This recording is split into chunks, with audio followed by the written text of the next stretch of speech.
All right, Nick. They brought Alexis Diaz out here for the ninth inning, which some were speculating. Would the Reds do that or not? Because it's 8-3. Your thoughts? Yeah, I mean, you got Goldschmidt leading off the end. I think you might be playing with fire. I think if they could have got one more, I think maybe you're feeling good. I'm okay. I don't think you need to get cute here. I agree. I like it.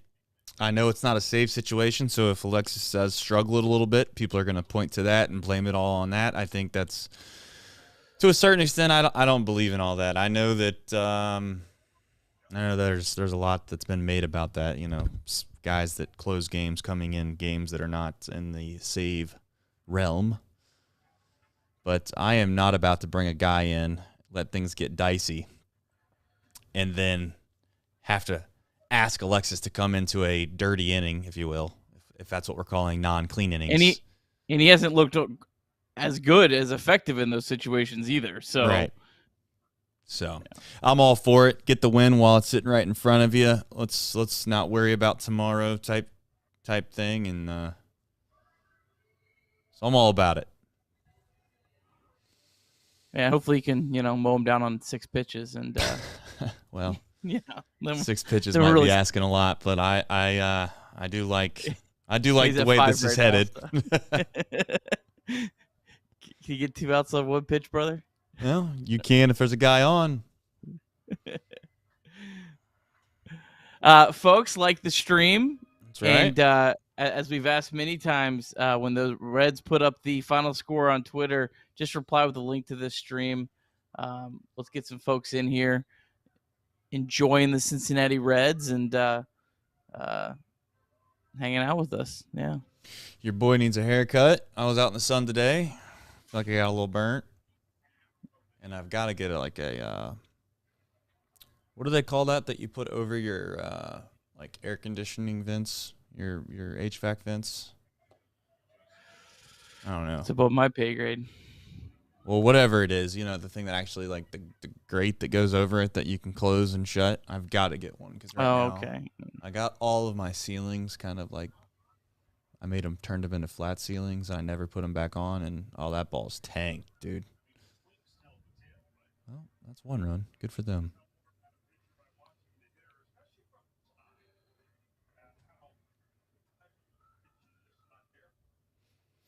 That's right, Al. Alexis, get it all out of your system now, brother. If you're going to give up a run, go ahead and give up a run here. You guys are way ahead of me. Really? What is going on? Let me... You better make sure that thing's on live, man. Yeah, sometimes that'll happen. Even if I don't even do it, it'll, for whatever reason. Yeah, it can buffer a little bit. Did that thing get to Big Mac land? That thing didn't get to Big Mac land. Wasn't even close. Well, where are you at, Nick? Where are you at?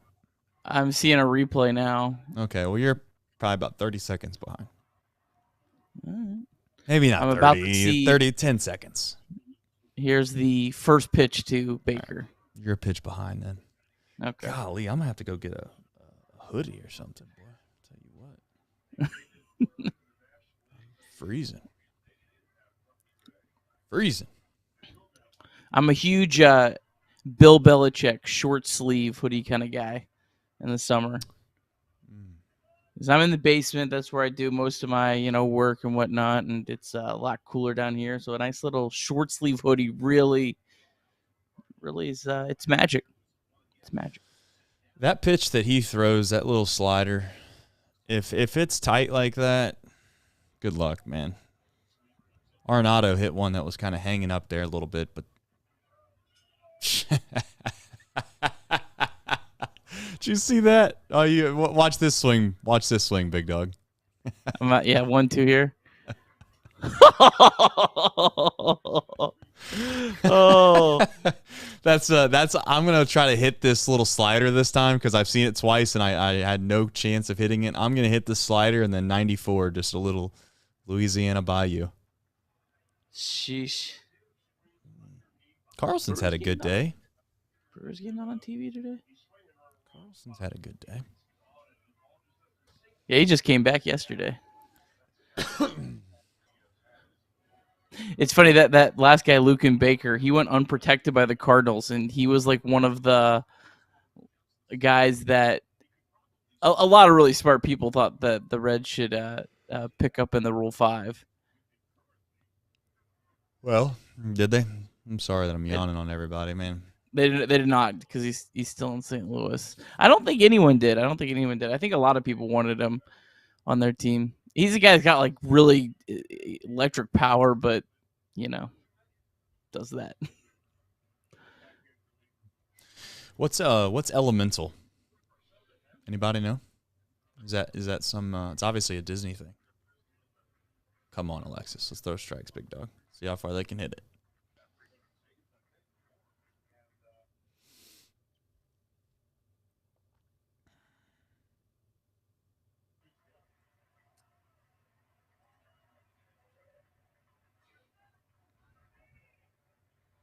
Alexis is a big sleeve guy, obviously. He is his sleeves no matter what. Is that what he is?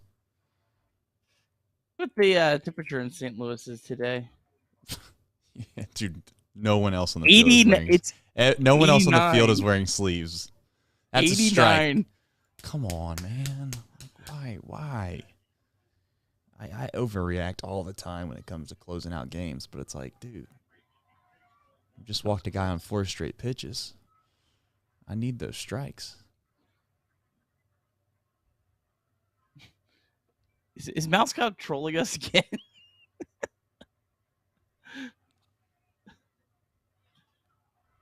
Nope, he is not trolling us.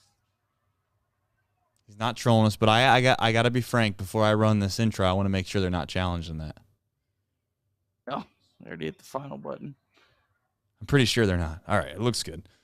I think we're good. We're good. Let's do a show. High drive, left center field, racing back to the world bourgeois. The Reds are National League Central Division champions. In the air, left center field. Did he? He did. Red win. Line into right field. Genius, the first Red ever. With 4 home runs in a game. Can you believe it? In the air, down the right field line. Doesn't have a chance. The Reds have won on a 3-run home run on opening day by Ramon Hernandez. A strike away and out away is Homer Bailey. Ground ball to third. Frazier gloves. Throw to first, and Homer Bailey, for the second time in his major league career, has tossed a no-hitter. Oh, God. Are you kidding me? Holy Moses,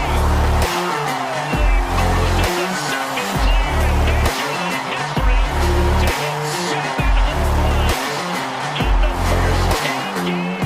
In the air, and the Reds win it. What a dream beginning to the career of Jay Bruce. All right, Nick, it is a winning edition of Chatterbox Reds on a Saturday. It feels like, for me, I have not been home on a winning Saturday and or Sunday in quite some time, but I am thankful that that is the case. Reds win 8-4 over the St. Louis Cardinals and avoid. This is a big game, you know? I mean, I know that it's kind of one of those things where it's 162, Nick, but this was a big kind of swing game, in my opinion. If they would have lost this game, it would have felt like it was starting to come off the tracks. They didn't. Your overall feeling on this Sunday afternoon? Yeah, nice to bounce back. Just a really good performance from the offense against a pitcher that had been absolutely rolling, and Miles Michaelis, some good at-bats. We'll talk about that. And, yeah, just a great way to get the Saturday going. Already got a dub at 5 o'clock. We did, and for that, I'm not on my game, but for those that thought I might have forgotten, I didn't. All right, Nick, I know that this is probably getting into it quicker than we usually do. I don't know how many pages of notes you have on this game, but there is some important things to talk about. I'll run through the list that is the box score recap. Obviously, Andrew Abbott, bottom of the order. Ellie's game number 5. I don't know how many times that's going to be in the rundown. We're just going to keep going down the list. Nick's going to try to keep just squeaking in Ellie's game number something in there. And then we got TJ Friedel back, and then obviously Fraley. We'll get into that at the very end of the show. But first, as always, the box score recap, Nick. All right, Andrew Abbott starting today for your Cincinnati Reds through 33 pitches in the first inning, but he was able to leave the bases loaded, keep the game scoreless on a fly out to the warning track. Top of the second, Miles Michaelis came into this game with a 0.90 ERA in his last 3 games, and he was cruising early, retired the first 5 batters on just 15 pitches, but the Reds got a 2-out rally cooking. Tyler Stevenson and Will Benson singled, then Stuart Fairchild. This was with 2 outs, beat out what was called an infield single with incredible hustle out of the box and a fairly lazy play by Arenado. Luke Malley, he made them pay with a bases-clearing double down the left field line, 3-0 Reds, and that got Andrew Abbott locked in. He retired the Cards in order and 9 pitches in the bottom of the second, and the Reds kept going in the top of the third. The number 1 prospect by some less respectable prospect rankings, Jordan Walker, misplayed a ball hit by Matt McClain, and Matt ended up with a leadoff triple. India was hit by a pitch, and then Ellie De La Cruz smoked a single through the right side of the infield, just a casual 106 off the bat. That put the Reds up 4-0 and extended Ellie's hit streak to 5 games to start his big league career. Sac fly from Spencer Steer made it 5-0 Reds. And Andrew Abbott, he was nails the rest of the way. 5 2/3 innings, 5 hits, no runs, 3 walks, 4 strikeouts. Andrew Abbott with a nice ERA of 0.00 through 11 2/3 inning. Shout out to Buck Farmer for getting him out of the 6th inning to keep it that way. Top of the 7th, Reds got 2 more runs on a Spencer Steer double to push the lead to 7-0. Ellie De La Cruz scored from first base in just ridiculous fashion, ran right through the third base coach J.R. House's stop sign and made a smooth slide home. We will talk, I'm sure, more about that. Cardinals got 3 runs back off Kevin Herget, but that was nearly not enough. Tyler Stevenson added an RBI single in the top of the 9th. Cardinals able to get 1 off Alexis Diaz in the bottom of the inning, but Reds win, and they win game number 30 of this season on Nice. June 10th. Trace, last year they didn't win 30 games until July 8th. That was 19 games later in the season. Well, the Reds got off to a historically bad start last year, as we all remember and know. This year, that's not the case, and last year was long ago. You know, it does feel that way. This team's new, they're improved, and they're fun to watch, as we've talked about many times on this show. Let's get into, by the way, I do want to give you your flowers. That was a well-executed box score recap right there. It was smooth. It was precise. It was very, what's the right word to use? There was some brevity to it. Brevity, is that right, the word? I don't know what the right word is there. But it wasn't too short, you know? I mean, it wasn't, I don't know what the hell I'm trying to say. It was perfect. Let's just leave it at that. It wasn't as vanilla. It wasn't as vanilla as some of my rookie box score recaps. Okay, well, regardless, it was great. I'm struggling. Andrew Abbott, he did not struggle, although he keeps playing with fire, doesn't he? He's like hibachi, baby. He's just mixing and matching out there. It looks like he might not know what he's doing at times, and he looks like, you know, at one point you feel like the whole entire hibachi restaurant's going up in flames, and then boom, they put it out. And that's what Andrew Abbott did. Andrew Abbott, for being a rookie, because that's what we seem to have on this team, a lot of those. He's becoming pretty reliable. Mr. Reliable, Andrew Abbott. Who knew? He's ready. Is he ready? You think he's ready? I think he's ready. I have a good feeling that he is ready. But anyway, your overall thoughts on Andrew. I don't know what else to say about the fact that I'm excited that we have him. I've said it. I don't want to keep bragging or keep acting like, oh, remember what I said? Listen, like I said before, some guys are made for the moment. The guys that pitch in big spots, guys that have played college baseball, that have pitched for big universities, that have had a lot of success at those universities, and then they just start tearing up the minor league system. They might be ready faster than usual. Just saying.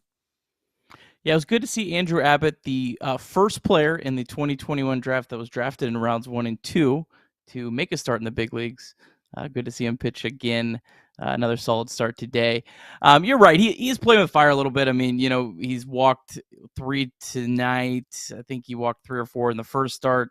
Obviously, you keep doing that, that's going to come back to bite you. He did allowed 9 hard hit balls today. I thought the Reds played a really good defensive game. Not a lot of flashy plays, Right. but there was a lot. There was a lot of plays in the outfield where the Reds' speed, I think, made the plays look a lot easier than they were, or they were in good positions to get to the balls, and maybe also just some good fortunate luck. But nonetheless, I mean, he battled through it, yeah, I mean that first inning, it was kind of feeling like it was the exact same way as the first start. After the first inning, I'm like, oh, he's probably only going to go about 4 innings today. And then, boom, you look up, and he almost made it through the 6th inning. So a lot of credit to him for that. And sky's the limit for this guy. I just so excited about his start. Yeah, no, I mean, we'll see. He's going to get consistent starts from here on out, because the one thing that we need to find and for this baseball club and this franchise right this second is starting pitching that's going to be reliable enough to get us deep into games, or get us far enough into a game where we're still in the baseball game, right? We can't have games like yesterday. And to be fair to Ben Lively, he's been good. So he's okay. He was due for one of those types of games where it just didn't go all right. And so I don't want to make it sound like, I'm super disappointed in the rest of the staff. I think most of the staff has competed. You could make the argument that some of the guys aren't good enough. I guess my main point is that I don't feel like we have a Connor Overton anymore. I don't feel like we have a Luis Cessa anymore. Like I know people get on Weaver a little bit, like, oh, but he's been pretty good. He's been okay. I mean, pretty good's relative, but he's been okay. But that's the one thing holding this team back. We'll get to that later. Bottom of the order. You asked me if we think we should start the show off with this, because you felt like it was maybe that important. It is important, because when the lineup card came out, I seen multiple tweets saying, "I love 1 through 6. I love 1 through 6. I love 1 through 6," and they left 7, 8, 9 out. Turns out the 9 hole was the nut cutter of all of them. Now the question of the day is you have some nice things to say about Benson and Fairchild. Not that I don't, but I think that that Maley is the man. So your overall thoughts on the bottom of the order, outside of just the fact that Luke came through. One more quick point on Abbott before we go to that.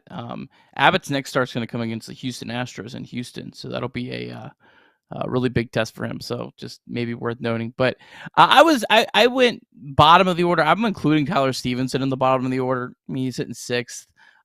He had 2 hits today as well, and he's really starting to look much more comfortable at the plate.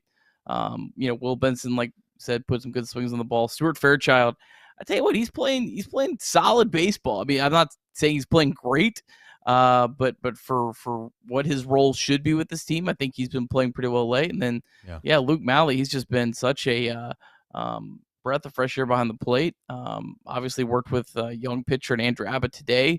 That shouldn't go unnoticed that he, assisted him however much it was through another good start. And it's just nice to see that even the bottom of the order, sometimes some of the guys that we have hitting down at the bottom of the order aren't necessarily all that talented. But there just seems to be a good mindset throughout this entire team of we're going to go out, we're going to have competitive at bats. We're going to run the balls out like Stuart Fairchild. Yeah. I think Stuart Fairchild caught Arenado by surprise. That, oh wow. Could have. I mean, that was an absolutely huge play in the game. Completely changed the entire course of the way the game could have gone. Yeah. Arenado the night before made a play on a ball that McLean hit. I don't know if you remember this, but he kind of backed up to make the play on it, and then he barely got McLean getting down the line.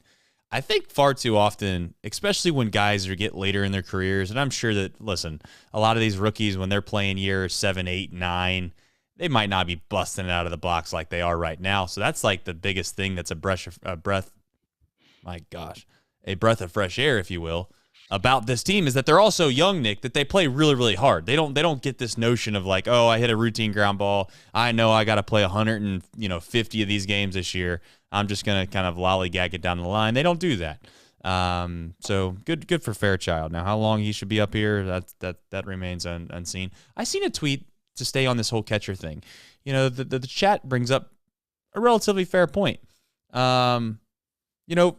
We always talk about how the Reds have a bunch of shortstops, but have you ever thought about or ever considered maybe just getting a bunch of catchers instead? I know we have 3 now, but if we got to 5 and they all produce like Meyer, I mean, it's something to think about. There's no doubt. They did actually draft 2 catchers in the first 5 rounds last year. There you go. Year before that, their comp pick was a catcher, actually drafted ahead of Andrew Abbott. Well, all right. Well, maybe that's the case. Good for us, shortstops and catchers. All right. I wanted to ask you a question. I seen a tweet that you had made on social media, the old Bluebird app, and I didn't want to ask the question on Twitter because I wanted to save it for the show.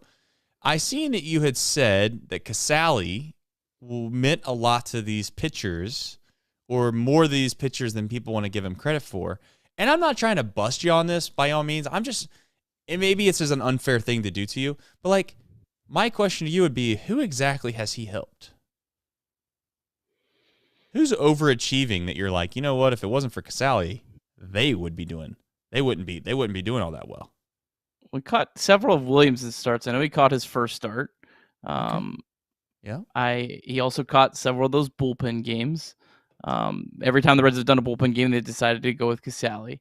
I don't know for sure if Kirk Casale is this incredibly great leader or not. I'm just saying, I was more thinking, I think there probably is at least the Reds think that Kirk Casale provides a lot of value outside of just catching. I think it's a nice mix between the 3. But again, if Tyler Stephenson's not catching more than 60 games, you kind of almost have to have 3.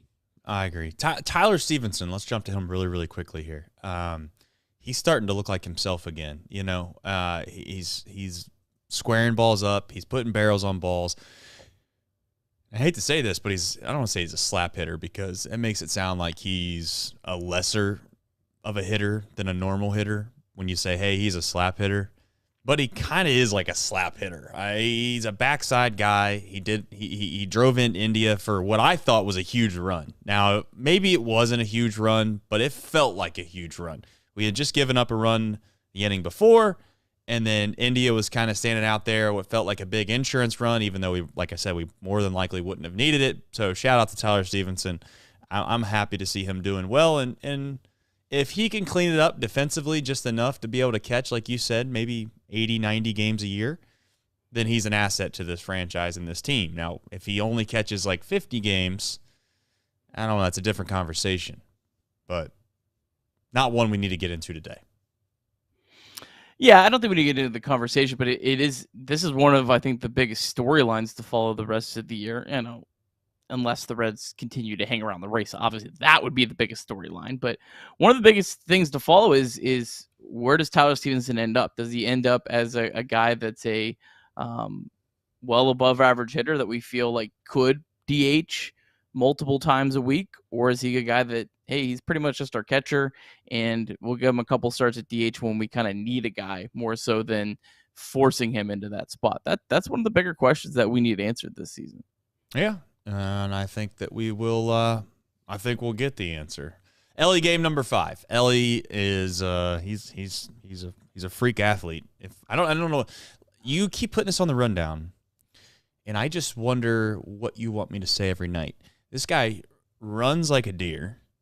Okay, his arm strength is literally the most elite arm strength that you can have, pretty much at a middle infield spot. Hell, even third base slot. He hits for power. He hits for average. He's going to hit for average, Nick, just because he runs so fast. I said that yesterday on the show. And on top of that, there's not a single thing that I don't dislike about the guy. He's fun. He's got an energetic personality.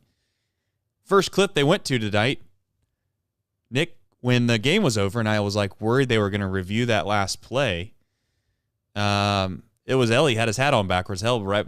I don't even think that Diaz had a handshake with whoever was catching before Ellie done had his hat backwards and was ready to get the handshake line. I mean, this guy's electric, man. I do like him. He's fun. He's enjoyable. I think Ellie De La Cruz is going to be on the rundown every day the rest of the year. Even if he has an off day, we're going to put Ellie off day. And I mean, we have to talk about. I mean, people are tuning in for Ellie De La Cruz. I don't know if they are. I mean, I'm not saying they're not, but I don't listen.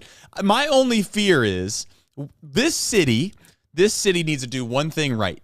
We don't need to get so enamored with Ellie De La Cruz and forget about all these other guys. And I'm not saying that they have egos that are too fragile that they can't understand why everyone gets excited about Ellie, but my main point is that Spencer Steer is a dog. Matt McClain is a dog. Andrew Abbott went out and threw basically another, I don't know, I say shutout game, but you know what I'm saying. I mean, he went out and pitched well again. I'm missing guys right now off the top of my head. CES is going to be on his way. And all everyone wants to talk about is Ellie, and I'm cool with that. But I'm just saying, let's not sit here and act like McClain isn't just as special right now, and let's not act like Spencer Steer isn't just as special right now. I know they don't have this ceiling that Ellie has, and they might not be as fun as Ellie has, but let's not treat those other ones like they're, redheaded stepchilds. Now, I'm only using that as a phrase. I don't have a redheaded stepchild. I don't know any redheaded stepchilds. I don't know where that redheaded stepchild phrase came from. I'm just using it because I've heard it my whole life. Don't take offense to it. I know we live in a world where people will be like, oh, he said a redheaded stepchild. Look at him. He's a bad guy. Go get him. I mean nothing by it. I'm just saying the phrase. Go ahead, Nick. Yeah, I moved Ellie down to 4th on the ticker here. I mean, golly, yeah. That was tough. No, but hey, 3 hard hit balls today as well. He only had 1 hit to show for, but 3 hard hit balls. And yeah, you're spot on about how you don't realize how many hits he's gonna pick up if he just touches the ball. I mean, just it's insane what he can do. And then man, just what he can do on the base pass is just. That's what sets him apart. So what about this? Like, what was J.R. House doing? Like, I'm sure he's never going to do that again. I'm sure he looked like he was getting so much crap from the dugout. Yeah. Well, what happens oftentimes, I coached third base for a while. You want to try to get in a lane in which the runners can see you without having to turn their head or make some kind of movement that would be outside of their normal athleticism that when they're running around the corner. So J.R. House did a good job of coming down the line. But he got so far down the line that he almost forgot for a second that he needed to get the hell out of the way. Yeah, you're telling him to stop, but if he doesn't stop, man, you got to be able to be in a position where you can just shift over there towards the dugout. Now, give J.R. House credit. He got out of the way, but Ellie stuttered. Ellie had to just for a half a second kind of slowed down or wanted to make sure he didn't hit JR, and he still was safe. And there's no doubt that it's going to take a learning curve for J.R. House for Ellie's speed. I'm not even giving J.R. House shit for that, because at some point, you if you've never seen Ellie run, you don't really know what he can score on and what he can't score on. And if you see the screenshot, I love giving people shout-outs on this show that deserve it. Charlie G. Was it Charlie G? But there was another person we interact with him, or you interact with him a decent amount. But regardless, there was a screenshot of when the ball was getting cut off and where Ellie was. And if you haven't seen it, I'm going to dig it up on Twitter and show everybody as we get done later in the show. But it is absurd. It's absurd to think that he scored from where he was at, from where the ball got cut off. I'm going to find that picture for us and put it up on the chat. Yeah, when the ball was hit, my first thought was, ooh, Ellie might score on this, really show it off. And then I was like, no, he's not going to score on this. This is, and then he gets to third and he just keeps trucking right along. Yeah, I mean, when I saw that replay, I was like, oh my God, thank God he didn't slip. Because that's when House was there and he did that stutter, oh man, JR, that's the franchise, brother. You got don't mess stay with out of the guy. way, man. You don't even need to call signals. just an active loop. Correct.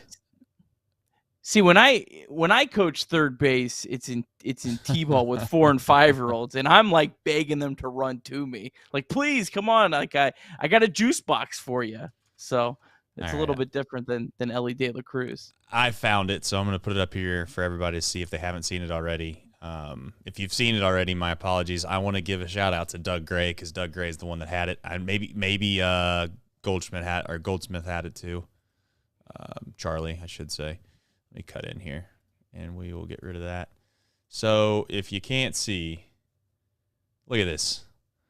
I mean, in what world does a normal human being actually score from where this ball is getting cut off? So it's a tandem relay, which basically means there's a shortstop and second baseman out there. You can see, I don't know if I'm assuming it's the second baseman that was out there based off where the ball was hit, but the first guy in the outfield is the one that caught it. So it's not the guy near the infield. But more or less, I mean, J.R. House is doing his best. He's telling him to stop, but the LA train is rolling. He's what would you say, Nick? 7 feet from third base right there? The fact that he scored on that is just laugh out loud funny. I think Charlie actually had a breakdown of the slide, and it was incredible how far he slid. Like, I mean, I guess that's just like his momentum with Speed. how fast he's running. Just like he slid like halfway down the line.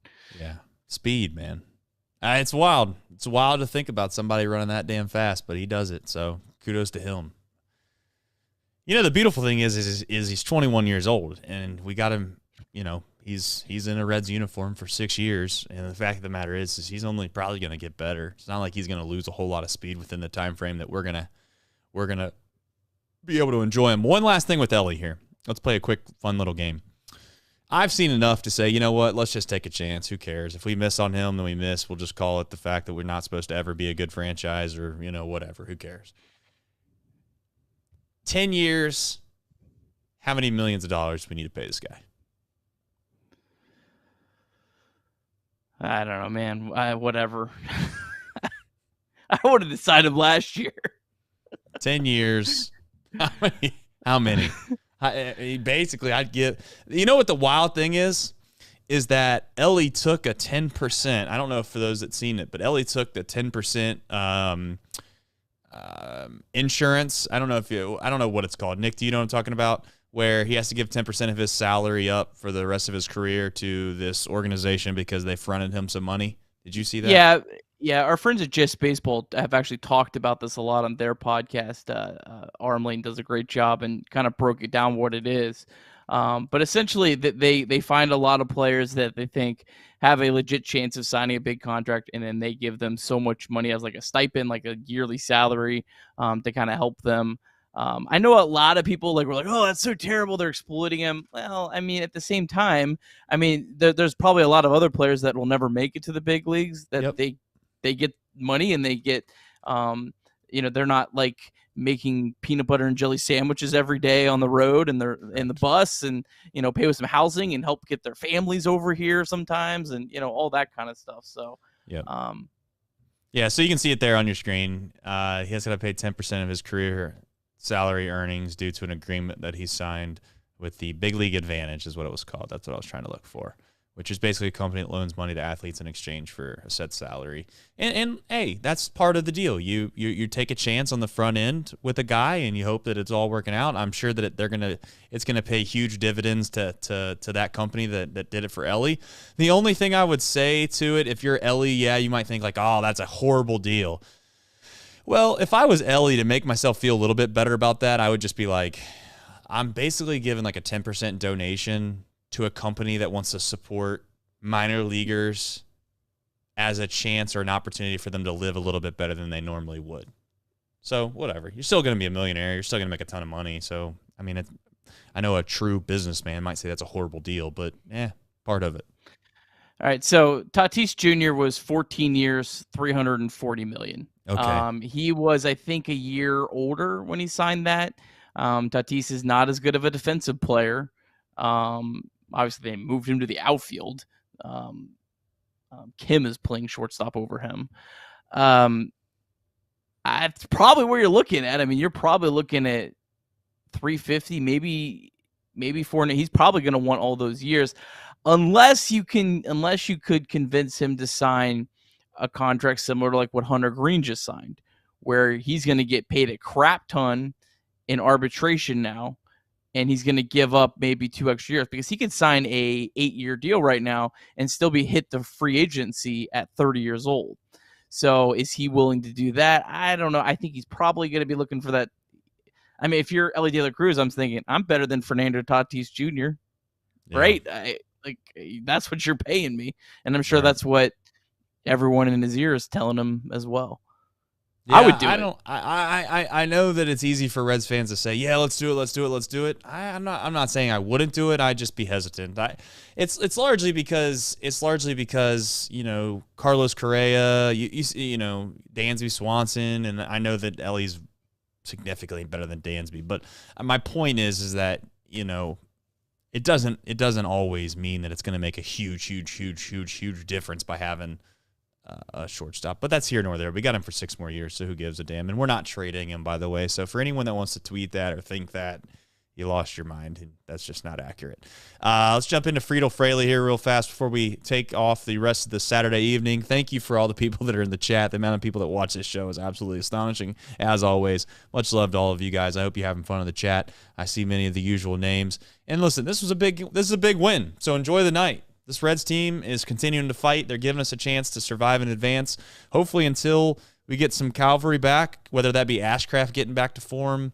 I haven't really been keeping up with Lodolo. I don't know how that's progressing, but maybe you'll shine some light on it. Let's get into another injury situation with Friedel and Fraley.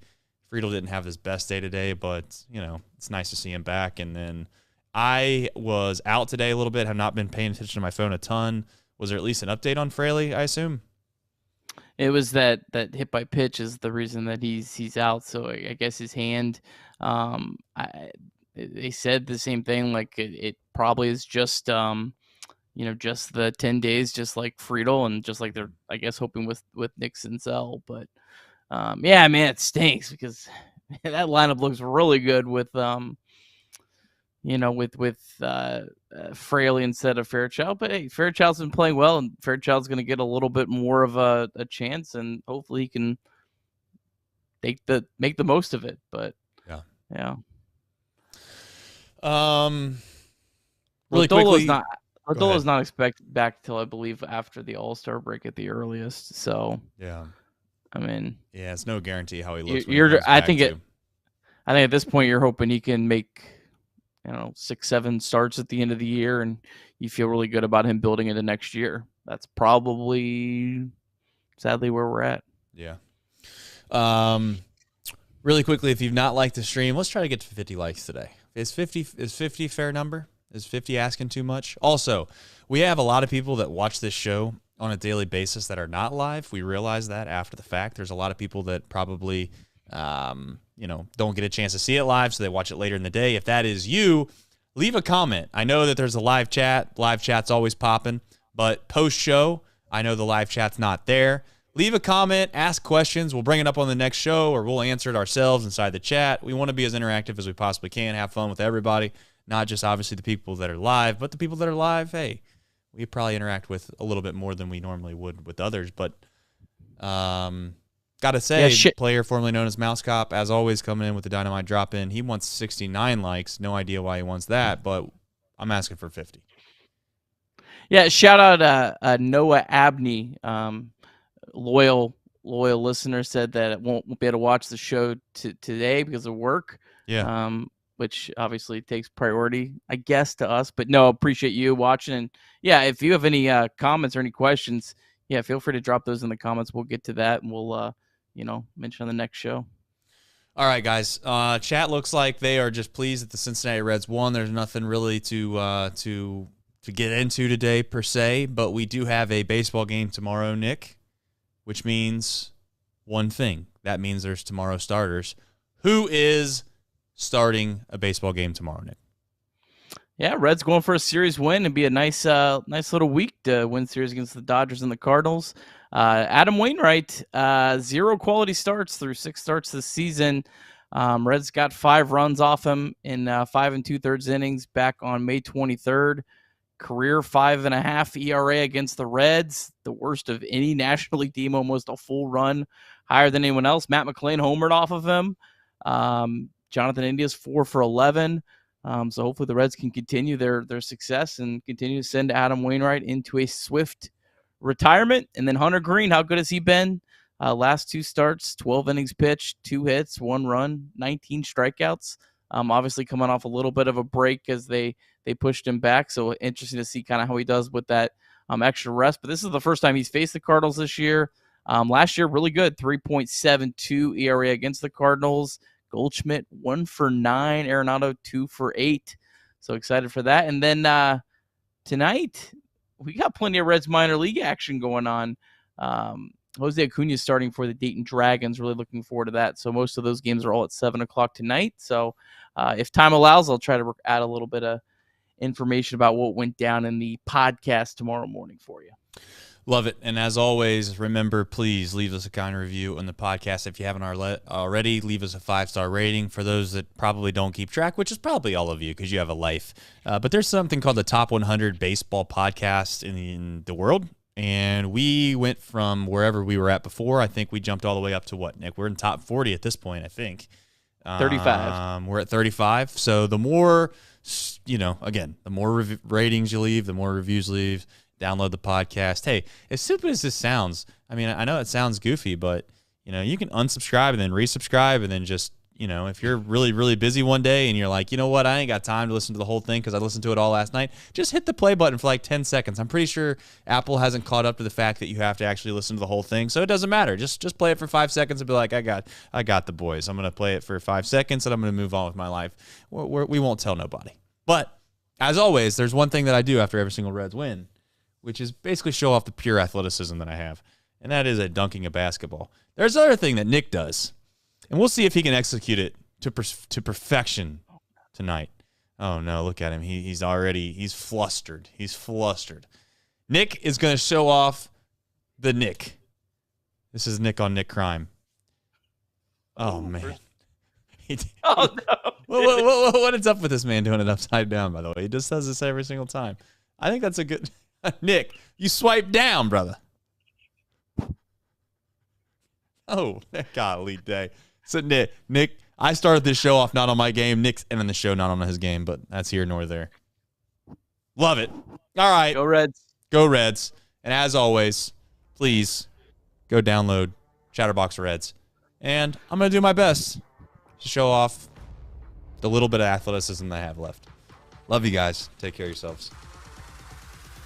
Go Reds.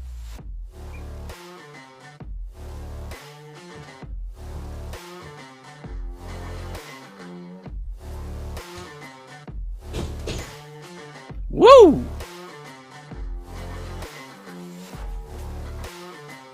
Love you. See ya. Tomorrow, that is.